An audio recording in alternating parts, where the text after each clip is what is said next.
Grey Wrath by Terrence Poppa. Overview. The human race is about to be destroyed by the breeder greys and replaced by millions of hybrids they have created. The weapon of choice? An enormous asteroid the aliens have diverted to strike Earth. Only Michael Kendon, a renegade assassin and sole survivor of a crushed resistance movement, can keep it from happening. Review.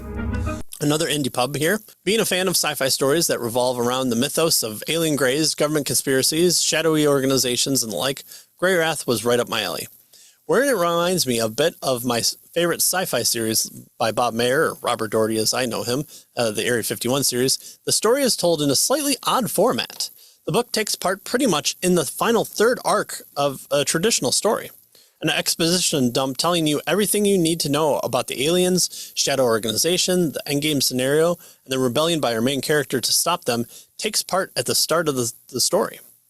Being a fan of the genre, I know the tropes, so I didn't mind it too much. But I do miss the unfolding of seeing how the author would unpack the reveal of everything. The one part where I think it hurts the story is at the conclusion. However, I didn't mind being thrust into almost the end. The story is listed at about 350 pages. That seems like a lot for a story that is on the final part of the beginning. The story moves along quickly, however.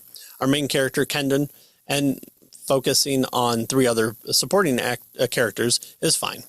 Again, not getting to travel the entire story with him makes you have to like him right at the start, and since he's rebelling against the shadow government, that kind of helps.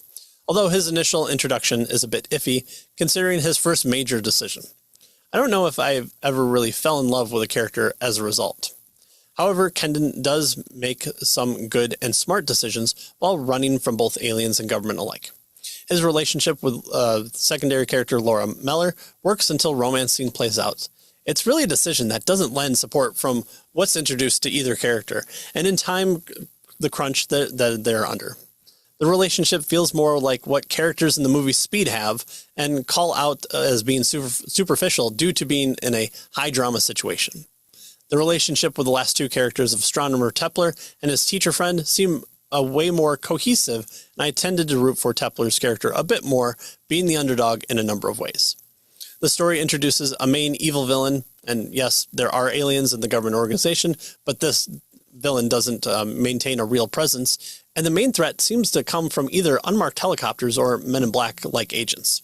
Here, the conclusion encounter with the main alien guy is an odd encounter that doesn't hold the impact as a non-entity right until then. The plot points move along well, and switching between Kendon and Tepler adds some good change of pace and exposition options.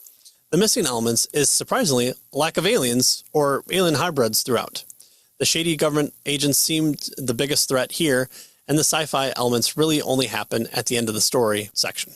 Overall, I liked it. It moves well in pace and information. The characters make logical decisions, even if the bad guys are a little weak in the threat level. Having the third arc of the story being the entirety of the story was a decision I didn't think I would like, but if you're knowledgeable in the tropes of this genre, you'll be all set. Final grade, B-.